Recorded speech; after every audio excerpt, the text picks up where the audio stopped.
बिस्मिल्लाहिर्रहमानिर्रहीम। अस्सलाम वालेकुम बच्चों, मैं उम्मीद करती हूँ आप सब खैरियत से होंगे और अपने घरों में महफूज होंगे। बेटा, जैसा कि आप जानते हैं कि कोरोना प्रॉब्लम की वजह से यूनिवर्सल हाई स्कूल ने ऑनलाइन लेक्चर्स का इंतज़ाम किया है। उस हवाले से मैं आपकी टीचर मिस इकरा क्लास 6 से आपको SST पढ़ाऊँगी। ये मेरा SST का 26 लेक्चर है। लेक्चर नंबर 25 में हम unit number 8 irrigation crops and life stocks की स्टेटमेंट नंबर 26 to 30 पढ़ चुके हैं, जिसमें हमने पढ़ा था कि रेनी सीज़न जब स्टार्ट होता है तो उसका पानी, नदियों में बहने वाले पानी को जमा कर लिया जाता है टैंक्स में, और जब ज़रूरत हो तो इरिगेशन के लिए इस्तेमाल भी किया जा सकता है। इसके अलावा लेक्स और टैंक्स का जो मेथड है वो पोटोहार और थर में बहुत ज़्यादा इस्तेमाल होता है।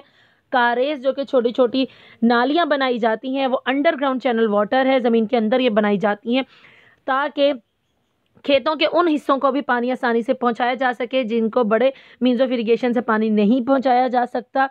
द वाटर अब दिस मेथड हैव प्रूव्ड, और यही कारेज का जो मेथड है इसने साबित कर दिया कि ये बलूचिस्तान में इरिगेशन पर्पस के लिए बहुत ज़्यादा इफेक्टिव मेथड है।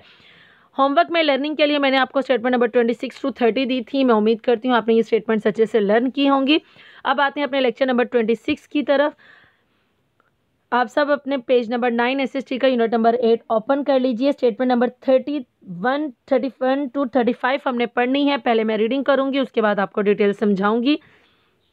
Statement number 31, there are 2 important canals of India. Number 1 Yamuna western canal, number 2 Sirhind canal. 32, there are many rivers and streams in Bangladesh. Statement 33, there are 3 irrigation projects of Bangladesh. Number 1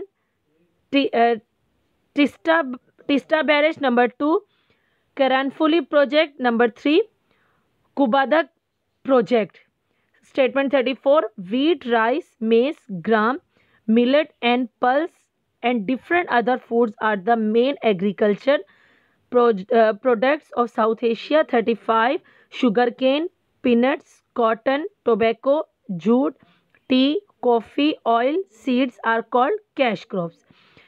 ये 31 to 35 statements मैंने reading की हैं। पहले आप इसमें words underline कर लिए जो कि आपकी ऑब्जेक्टिव के लिए बहुत ज़्यादा इंपॉर्टेंट हैं। स्टेटमेंट 31 में 2 canals India, Yamuna western canal, Sirhind canal. 32 में बांग्लादेश रिवर्स। 33 में 3 बांग्लादेश, और इसके जो 3 पॉइंट्स हैं टिस्टा बैरेज, करानफुली प्रोजेक्ट और कुबादक प्रोजेक्ट। 34 में wheat, rice, maize, gram, millet, pulse, foods, agricultural products South Asia. 35 में sugar cane, peanuts, cotton, tobacco, jute, tea, coffee, oil, seeds, cash crops. इसको अंडरलाइन कीजिए, ये ऑब्जेक्टिव में आपके इंक्लूड है। अब देखिए बेटा आपकी स्टेटमेंट्स की तरफ। There are 2 important canals of India. India के 2 अहम केनाल्स हैं, वो कौन कौन से हैं? यमुना वेस्टर्न केनाल और सरहिंद केनाल। 32 में देखिए, there are many rivers and stream in Bangladesh. Bangladesh में बहुत सारे दरिया और नहरें हैं।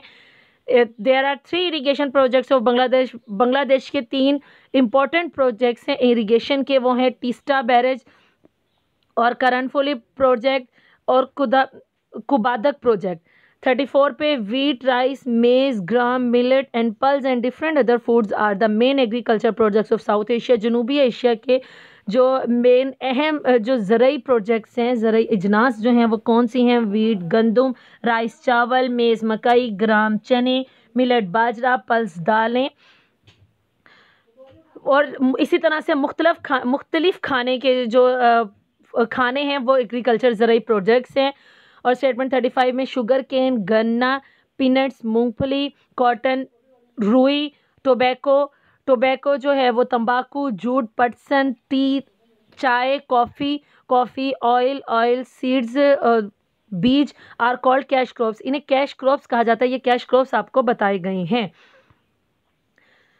जी बेटा, आपको समझ में आ गया होगा। आपका अपना जो आज का लेक्चर है स्टेटमेंट नंबर 31 to 35 मैंने आपको डिटेल से समझा दिया है। अब आते हैं अपने लेक्चर नंबर 26 के होमवर्क की तरफ। क्वेश्चन नंबर 8 है, write down the important canals of India. Statement 31 इसका आंसर है। क्वेश्चन 9 है, how many important projects of Bangladesh, name them. Statement 33 इसका आंसर है। क्वेश्चन 10 है, डिफाइन कैश क्रॉप्स। स्टेटमेंट 35 इसका आंसर है। इन्हीं में से आपने इसका आंसर्स को लिखने हैं जो आपको आज पढ़ाए गए हैं। अपने रजिस्टर पर और अपनी शीट्स के ऊपर आप लिखेंगे। इंशाल्लाह नेक्स्ट लेक्चर नंबर 27 में हम यूनिट नंबर 8 की रिमेनिंग स्टेटमेंट नंबर 36 to 41 पढ़ेंगे। उस वक्त तक अपना बहुत सारा ख्याल रखिए। अल्लाह हाफिज़।